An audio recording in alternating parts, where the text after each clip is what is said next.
দীর্ঘ ৪ মাস চিকিৎসা শেষে স্বস্তি নিয়ে দেশে ফেরার পরে পারিবারিক আবহে বেশ প্রফুল্লে সময় কাটাচ্ছেন বাংলাদেশ জাতীয়তাবাদী দল বিএনপির চেয়ারপারসন ও সাবেক প্রধানমন্ত্রী বেগম খালেদা জিয়া।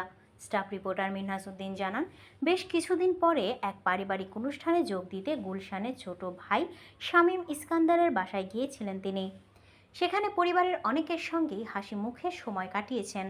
সেই আনন্দময় মুহূর্তের কিছু ছবিও প্রকাশ হয়েছে সামাজিক যোগাযোগ মাধ্যমে। ছবিতে দেখা গেছে বেগম খালেদা জিয়ার পরনে গাঢ় নীল সঙ্গে লাল আর হালকা কমলা রঙের মিশেল সিল্ক শাড়ি, গলায় মুক্তার মালা। ভাই শামীম ইস্কেন্দারের বাসায় ড্রয়িং রুমের সোফায় হাস্যোজ্জ্বল ভঙ্গিতে তিনি বসে আছেন। তার চারপাশে ঘিরে আছেন পরিবারের অন্যান্য সদস্যরা। শনিবার রাতে গুলশানের ফিরোজা বাসভবন থেকে ভাইয়ের বাসায় যান তিনি।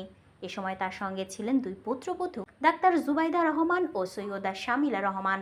বেগম জিয়াকে স্বাগত জানান তার ভাই শামীম ইস্কান্দার, ভাবি কানিস ফাতেমা এবং প্রয়াত ভাই সৈয়দ ইস্কেন্দারের স্ত্রী নাসরিন আহমেদ সহ অন্যান্য। দীর্ঘদিন পর বেগম জিয়া পারিবারিক কোনো অনুষ্ঠানে অংশ নিলেন। তিনি ক্যান্টনমেন্টের বাসা থেকে উচ্ছেদের পর শামীম ইস্কেন্দারের বাসায় উঠেছিলেন। বহু বছর পর আবারও সেখানে গেলেন।